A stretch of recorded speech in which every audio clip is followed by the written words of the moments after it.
Pokémon Legends ZA offers a true slice-of-life Pokémon experience thanks to its anime-style real-time combat system and wholesome world-building elements. While its single-city setting can sometimes feel a bit samey, Lumios is densely packed with things to do and discover. This is a world worth getting lost in. What's always made Pokémon special, from booting up the classics on Game Boy to the very first episode of the anime, is how it sells us a dream of life in its magical world. That idea of befriending a whole host of lovable creatures, adventuring alongside them, and coexisting together. Finally, in Pokémon Legends ZA, it really feels like I can be a part of that world, and is the closest I've come since watching the anime. 12 years since the release of Pokémon X and Y, and as the second game to don the Legends title after 2022's well-received Pokémon Legends Arceus, Pokémon Legends ZA has big shorts to fill. It fills them admirably, feeling comfier and easier to wear than ever. More importantly, it proves that the Legends moniker is more than a sub-series to the beloved turn-based series, managing to innovate and offer a totally fresh experience that pushes Pokémon as a whole forward. Where Pokémon Legends Arceus leaned more into the collectathon aspects of Pokémon, pushing you towards completing the Pokédex and exploring the uncharted wilderness of ancient Sinnoh, Pokémon Legends ZA is much more battle-centric, with a massively overhauled combat system. Combat is now real-time. The Pokémon run around and actually fight right in front of me as I dish out commands. Fans such as myself have been begging to see this in action for years, and it's finally here. A big departure. It certainly takes some getting used to, but it's fantastic fun, and a little bit emotional to see it finally happening after all this time. No brawler, there's still plenty of deep systems to wrangle to become the very best, and the more you lean into mastering it, the more you'll have a tactical blast. Firing out moves now sees you work to a cooldown system, fighting alongside my trusty Chikorita at the start of my adventure through the Kalos regions of Lumios City. I find myself rotating between Razor Leaf and Tackle attacks, as well as the occasional defense-lowering Tail Whip, to make the most of the tools in my arsenal and ensure no second is wasted in combat. Encounters with wild Pokemon are the most involved, as you can have multiple angry mons aiming for you, yes, your actual trainer, and your team at the same time, making your dodge roll ability a necessity so that you don't get knocked out yourself after being directly attacked. This is taken up a notch further in boss battles against rogue Mega Evolved Pokemon. Highly aggressive, powered-up mons with brutal attacks, as well as different gimmicks like charge attacks and field obstacles to contend with. And folks are trying to add more dangerous, untamed creatures into the city. Let's not dwell on the practicalities of that too much. As for trainer battles, where the opposing Pokemon don't have a taste for your blood, you can theoretically just stand in place and mash buttons with your various attacks, healing when needed to blast through fights. However, while this works, it would be a disservice to the systems on offer to solely play this way. From the newly dubbed trap moves like Spikes and Whirlpool, which set up obstacles on the field, to moves like Volt Switch and U-Turn, which allow you to play around with the positioning of your mons, there's now much more to consider in battle. It's worth noting that there's no dedicated dodge command for your Pokemon. They follow you around the field, and you can guide them out of the way of attacks this way, but you can't make them jump out of harm's way like you can yourself in wild battles, making it difficult to avoid everything. I'm torn on whether the combat system would actually be better for implementing an option like this.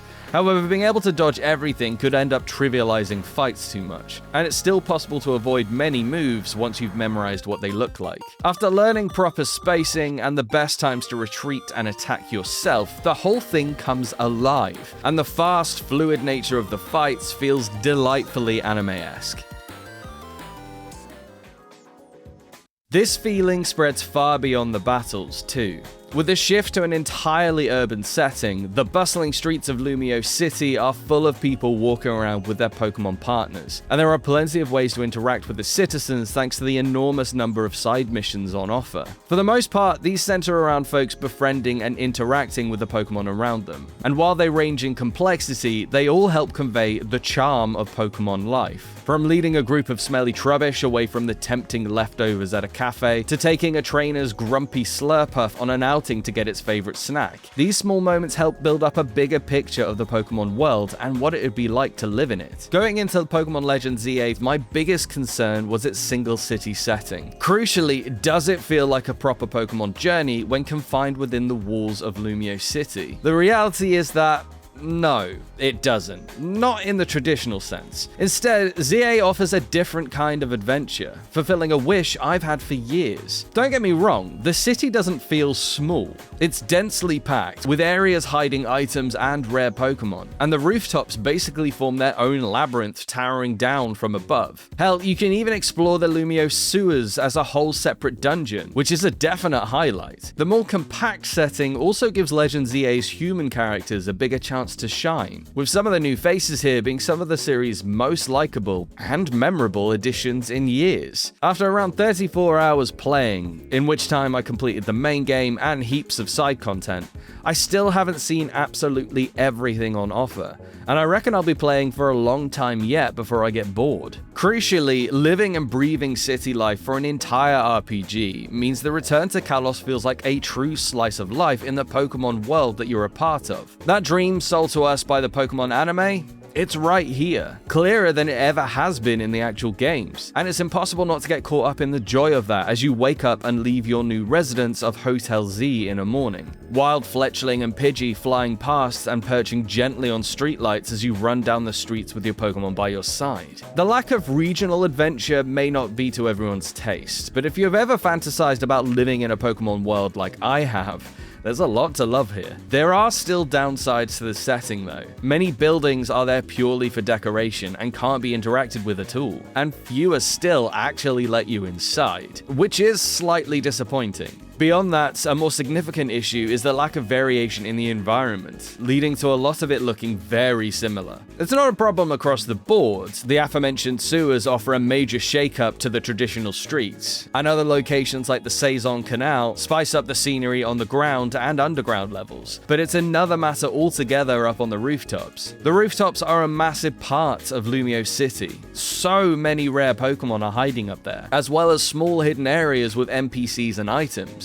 But visually, it's very difficult to set most of it apart. I've personally lost track of where I've been and where I've not, and looking at it doesn't help because it's all so similar. I've resorted to scanning for unclaimed items as an indicator of places I've missed, but that's no perfect solution. It makes me wish that there was at the very least a layered city map to look at that filled out as you explore. But really, the top level of Lumios really could have done with more to spice up its appearance. Wild zones can be hit and miss too. As the name would suggest, these are the main places to find wild Pokemon in the city, but they're generally rather small. Most of the time, you can expect to catch everything in them within 5 to 10 minutes, but although Legend ZA's focus is largely on battling rather than collecting, it's still satisfying to do, and there's plenty of incentive thanks to research tasks, which award points for things like catching everything in an area, evolving a set number of Pokemon, catching a certain amount of a different Pokemon type, and so forth. Earn enough points and you'll earn different rewards, like technical machines that can teach your party new moves, experience candies to level up your mons faster, and the grand prize, a shiny charm to boost your chances of finding rare shiny Pokemon. After Pokemon Scarlet and Violet's infamously rocky launch, I'd be remiss not to talk about performance here, but I'm pleased to report that in my time playing Pokemon Legends ZA on Nintendo Switch 2, I've not encountered any issues like stuttering or frame drops, with everything running butterfree smooth in both TV and handheld mode. I can't speak for its performance on the OG Switch, of course, but it's safe to say that Switch 2 owners won't have any trouble here. I reckon it's also the best looking Pokemon game so far, which isn't to say that it's a stunner. Some textures can look flat, and it's certainly not the highest graphical fidelity of all time when you look closely at the Parisian streets. But it's a noticeable upgrade from what's come before. The Pokemon series' return to Kalos has been long overdue. Up until the Switch era, where DLC expansions took over from the typical third versions or sequels of the different main entries, rest in peace Pokemon Emerald, Pokemon Platinum, and Pokemon Black and White 2. Pokemon X and Y were the only main series RPGs to be left as standalone adventures. Between the two versions, I've spent over 300 hours in those games, and returning to Lumios City in Legends ZA in many ways feels like playing the sequel we never got back in Generation 6. As far as Legends games go, returning to a well-trodden location on this occasion means there's naturally less of a sense of wonder in comparison to Legends Arceus, which offered such a radically different version of Sinnoh that its locations were mostly only similar in name name rather than actual appearance. However, Legend ZA makes up for it by both expanding on the Nintendo 3DS's limited take on Lumios City, as well as piling on the nostalgia for the fans like me who fell in love with those 2013 games. I've got to shout out the music here too. As well as totally new tunes, there are also plenty of remixes of classic Kalos region bangers, and they're all incredible.